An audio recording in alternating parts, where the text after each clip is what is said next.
Chris, you touched beautifully on the creativity and tech role, and I think the whole thing's called making it personal, which I think is key for us now, and using that data to make it personal. But actually, the creativity and the data coming together is quite key. And how do we as an industry go about that? Because you see some big figures, the likes of Sir John Hegarty, who are still out there saying, yes, forget data, I'm still making these pretty creative campaigns, when actually that data is actually going to help create that creativeness, I think. And how do, as an industry, do we ensure that kind of collusion, if you like, comes together?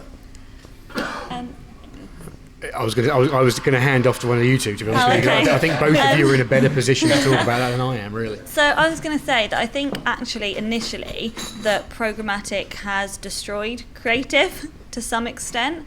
I think initially, as an advertiser, I will take some of the blame for this. We were like, let's quickly just get programmatic live and repurpose old creative.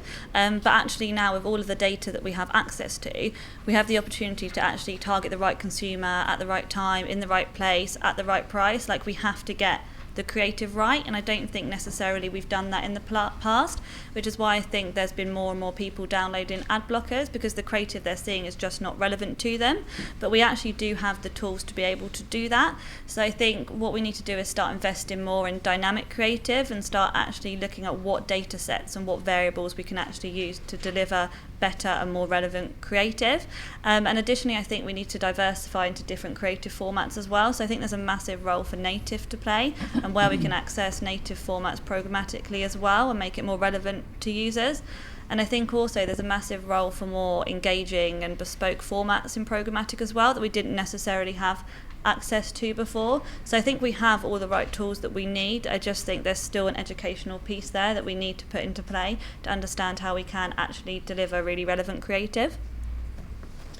I think, for me, Jeremy, that's almost the killer question, because I think that is absolutely the role of the media agency and, to a certain extent, creative agencies in the future, because we don't want to kind of, what programmatic allows is efficient ways of reaching very targeted groups at very low cost, but you can only get so efficient, and in the future I think we've got to keep thinking about what are the brand metrics, what's happening above the line. So I'll give you an example of one of the clients that we work with. So we work with Suzuki, who do a lot of work programmatically. Actually, they've got a really good way of working and driving test drives, things like that through their site, and they found programmatic to be their most efficient channel.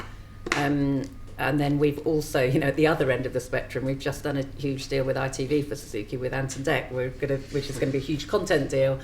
Those kind of ideas would never ever come from programmatic. They've actually come from focus group researches, from really understanding what the Suzuki brand means and finding a talent partnership that could help bring that to life a little bit more. So I think it's really, really incumbent on the media industry. Yes, programmatic's brilliant and it's efficient and it's targeted and it can be the client's lowest cost to reach a customer, all of which is great. But at the same time, we've got to keep focusing on what's happening with the brand, what's happening with the longer term communications. Absolutely. I do think also that's one of the challenges. I don't think that as brands we work close enough with our creative agencies, and I think we need to bridge that gap a little bit more and work better with our brand teams and the teams that are responsible for the above the line activity as well, and make sure we're consistent in what we're doing across all of our marketing channels. And Sammy, you mentioned that kind of education piece, kind of who draws that. Who do you expect should be leading that in the industry? Is that collaboration between the brand and the agency? Is it the agency? I think there's a role for everyone to play. So internally, as an advertiser, there's a massive educational piece that needs to take place there.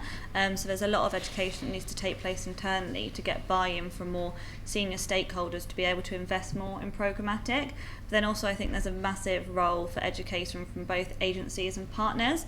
And for us, and when I'm looking for a new partner or an agency to deliver something for me in programmatic, what I really look for in that relationship is the educational piece and the honesty and the understanding of this is what you can do in programmatic and this is what you can't do, and just really understanding what the limitations are. And I think that's a massive part of the educational piece.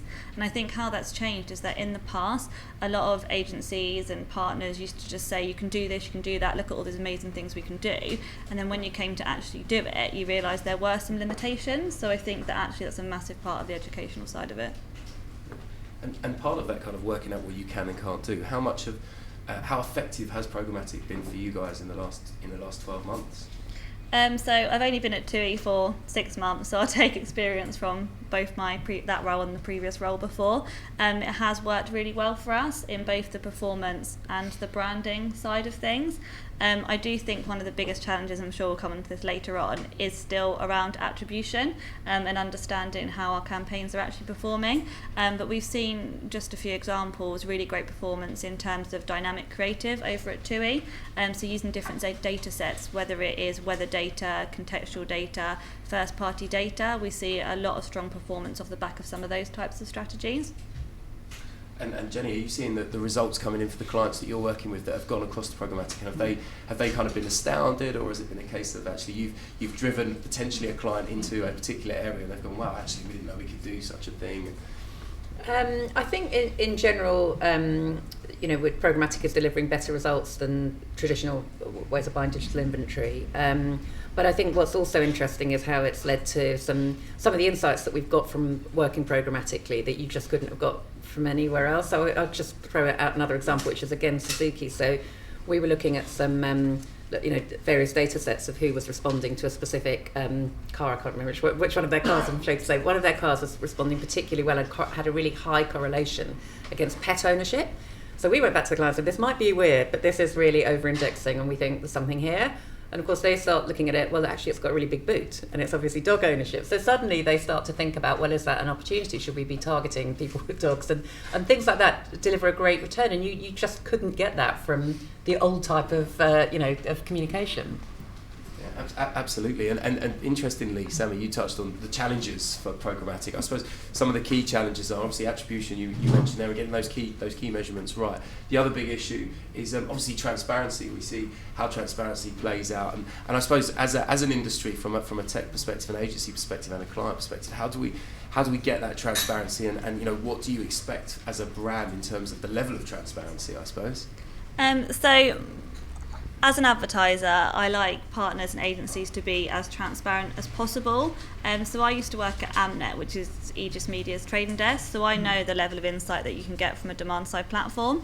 So at TUI, what we look for when we're using partners and agencies is transparency into things like how they're making money, what margin they're taking, or what percentage they're charging as a tech fee. Things like breakdown of costs, so the final CPM is £3.50. What are we actually paying for brand safety? What are we paying to stop us buying fraudulent impressions? What are we paying for data? Things like understanding what sites our ads are being served on, getting full transparency into that. And then additionally, if we're running any private marketplaces or preferred deals, understanding what publishers we're running those with, what floor price we're paying those publishers, and what additional access to data we're getting from them are the types of things that we look for. It's a lot easier for me because we're kind of the Switzerland. We're not a media company, so we don't make money on media or data. We're a technology provider. So, to Sammy's point, our bit's fairly easy. We can just say this is what we cost for our technology.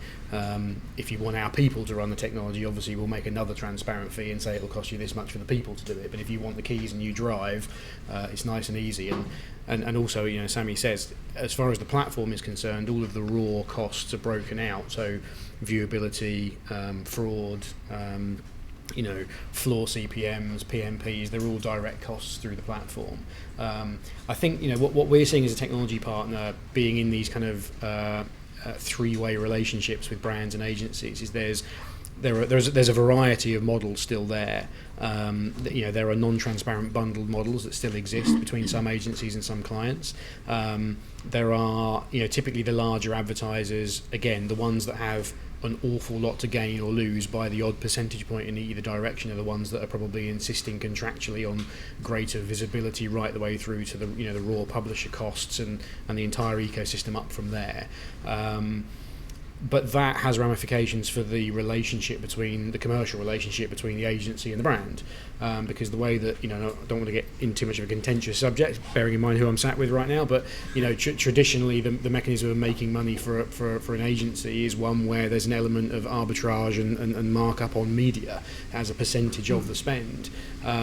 That's a really tricky thing to do if we're going to be completely transparent on spend. We've had situations with large network agencies where they've changed their commercial dynamic with the brand by negotiating, pure FTE based contracts that don't relate to the media.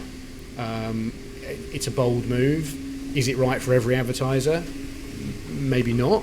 Smaller advertisers, I would argue, maybe still have something to gain from having an agency that's prepared to be transparent to a degree and bundle a lot of value into what the agency is providing the advertiser. So it's kind of horses for courses really, but we're seeing a lot of variation. Jenny, the biggest challenges for you guys from an agency perspective? Yeah, I mean, to be honest, from our perspective, it's really not a challenge because we just have a fundamental, thing in place where we don't buy media at one price and sell it to a client at another. That's not the business that we're in. So ever since we've, we wouldn't dream of doing it on television, so why do it on programmatic? So for our way of buying programmatic is, we charge people for the time it takes for our trading desk guys to be working, and then we have completely neutral, we're technology agnostic, and we have complete and utter transparency in terms of the cost of data, the cost of tech, and the cost of our team's time.